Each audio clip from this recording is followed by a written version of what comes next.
Hey everybody, it's Mary and I am here right back here with you today with more of 30 Days of Inspiration. Today I'm going to talk about one of my favorite songs, which is Don't Worry, Be Happy. Don't worry, be happy. Well, you know, it's easier said than done, and I get it. So today I want to just talk to you about worry, give you some tools to do when you're like in this whirlpool in your head that doesn't seem to get quiet. So I want to talk to you about worry, and you know, so this is the deal. We're all going to do it. Some more than others. You know who they are too, right? You might be one of them, but you know, there's a lot of worrying going on. There's a lot of thinking about things that could happen, thinking about, of course, the bad things that could happen, or thinking about something that happened in the past that you're upset about, or that got you angry, or pushed one of your emotional buttons. So, you know, worry, the thing about it, of course, you know what I'm going to say. I'm going to say that this is within your control, and this whole 30 days is about stuff that only you can do. So worry is only useful if it creates action. So we can stay in our head all the time and, you know, think about woulda, shoulda, coulda. But unless we actually get present with it, in the room, face to face with it, then there really isn't anything that we can do about it, but kind of sit here and go over and over it in our minds. So worry can help you reflect on what you can do. I know, I said it again, 100% responsibility. Dang it, I know, it makes me mad too. Really, makes me mad that I've got to do something yet again. Seriously. Worry is useful if it helps you become better prepared. You've got an upcoming presentation, you have a test to take, you have a conversation to have, you have a report to write. It's to spur you into action, but we kind of don't get that if we're not present with it.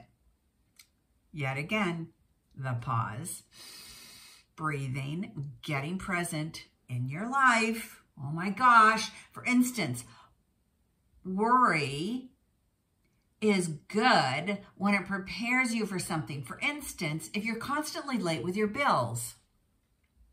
Oh my gosh, instead of going, oh wow, yet again, I have another late fee on my bank account. What is it that is wrong here?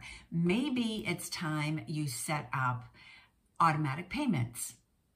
That's in your control. That helps, that worry helps you to become better prepared.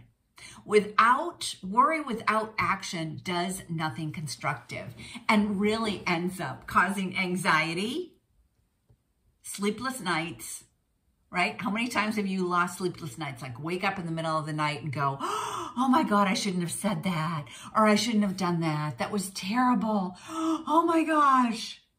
Causing those sleepless nights, endless sleepless nights, right? You wake up in the morning, you got the big bags under your eye, and you get to go into the mirror and tell yourself how awful you look. Well, listen, you got to prepare for these things. If you've got something going on, something coming up, you're going to launch a program, you want to build a business, you want to start a relationship, you're going out on a date. What do you need to prepare? What do you need to do? How many times do you take something you did or said and blow it all out of proportion? Like how many times? Can you count them? Can you think of the last conversation you had, maybe with a family member or your partner or your boss or a colleague, and something happened? I mean, I think that that kind of stuff happens right now, especially in America with the political system and the presidential campaign going on, where one side of your family has one set of views, you have the other set of views, and you're anxious, you know, about all of these conversations. Maybe you need to learn to deflect the conversation. Maybe you need to come up with something else that you have in common that you can talk about. If you can't talk about politics, then learn to talk about something else that's of interest to both of you. That's your responsibility. Sorry, hate to say it, but that's just how it is. Let's see what else we have. Oh, listen, try these 3 tips. Okay, these are cool. And I've done these before, so let's take a look at them. So the first one is, I learned this, oh my goodness, I don't know, years ago anyway. I don't want to count the years because that doesn't serve anybody, right? Then I'm going to go into anxiety about how old I am. But try these. The 5-year rule. The 5-year rule is, will whatever this worry is, will this matter in 5 years? What's it going to do to my life in 5 years? Oh, okay, so nothing. No one's going to even remember this conversation. Like, this is all going to be done and over with. Okay, so what about 5 months? Is anyone going to still talk about this in 5 months? I mean, you know, maybe somebody might retell the story. I mean, I don't know. That could happen, I suppose. Okay, so let's back it up again. How about 5 weeks? Is this worry about a flight that you're going to take, a trip that you're going to take, or an exam that you have, or you know, a date that you're about to go on? Is this worry about how you're going to show up or do on the test or do on your presentation? Is this worry going to matter in 5 weeks? Well, no, because your presentation was actually 4 weeks ago. So why are you worrying about it? You already did it. What about, okay, so this one, maybe 5 days. I mean, what's it all going to matter in 5 days? You know, we blow these things out of proportion, and then we don't take a look at the time that it's consuming in our very precious life, because you deserve to have a beautiful life instead of worrying about all this stuff that really doesn't matter. Okay, so you've done that, the 5 rule, right? So let's talk about the scale. On a scale of 1 to 10, that's a visual. So you could even like do that on a piece of paper. You know, do a scale. On a scale of 1 to 10, how bad is this experience or worry? On a scale of 1 to 10, you had a conversation with somebody that didn't go well. You, let's see, you failed a test or you didn't do as well as you thought. On a scale of 1 to 10, how bad is this experience or this worry? And I mean, what is the thing maybe you could have learned about it? There's something, there's got to be something, because, you know, the universe is checks and balances. So everything that's gone bad also has a good. It also has a flip side. So, you know, so maybe you're at an 8 or a 9 on something. What's the lesson you learned? You weren't prepared, most likely. Hello. Okay, so the next tip is add it all up. Take out your calculator. Take out your calculator. How much is your time worth? Like, I mean, I don't know. I can be pretty costly per hour. If you know, so how much is your time worth? Take how much you make it work per hour, or how much you would like somebody to pay you per hour, and divide it by the hours that you have spent worrying about this. Is it worth it? Who's going to pay that? Where's that money going to come from? Because you could probably have all your bills paid with the money that you have spent in worrying about this, whatever. It doesn't matter. Be prepared. So this is the deal. This is what they say about worry. I didn't make this up. 40% of the things that you worry about will never occur. A conversation, you're getting ready to go into your boss's office and you're thinking, oh my God, he's calling me in there because he's going to fire me. Oh my God, and you're lamenting about it for hours and hours and hours. And you walk into the office and he goes, hey, Mary, you've done a great job this week.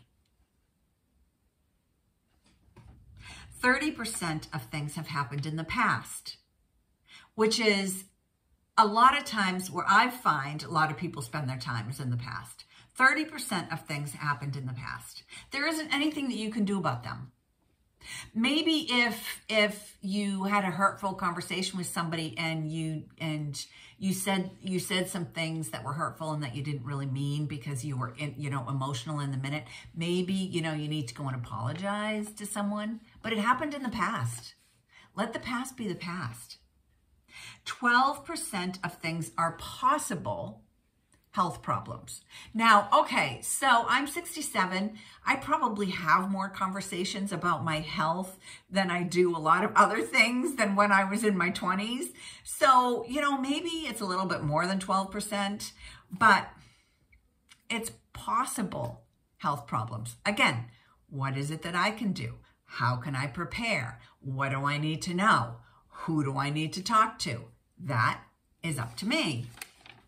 10% are petty worries about others. What did he say about me? What did she say about me? What did they do? They're laughing at me. They're making fun of me. It's petty worries. The answer is not outside of you. You've got the answers to your life and what makes you happy. Play there. Don't go playing outside yourself. And the last one, 8% are things that you really do need to worry about. Like, maybe you've got $10 in your bank and the rent is due tomorrow. That's a real worry. Like, you need to come up with that. Again, you should have prepared. You should have been back up at the 30% of, things that have happened in the past that you should have learned from. So worries have something to show us. Don't get caught up in all the negative view of worry. Look at the lessons that it has for us. Prepare, because that's up to you. And certainly we can't prepare for every little thing that comes along our way. We can't prepare for every conversation that might go south or that might turn out bad. We certainly, can't prepare for absolutely every scenario in our life. But let me tell you, with what's happening here, 40% will never occur. Stop worrying, pause, take a look at this stuff. Stop wasting your time. Go to the things that you have control over, play there, look at what your heart is telling you, go in the direction of your dreams, not in what other people think that you should do, be like, is like. Get over it. Get in your zone. That's your zone of genius. Play there. So this was Mary with 30 Days of Inspiration. Don't worry, be happy. I will see you right back here tomorrow for another bit of inspiration to round out this month of January 2024. I'll see you then. Mwah! Ciao.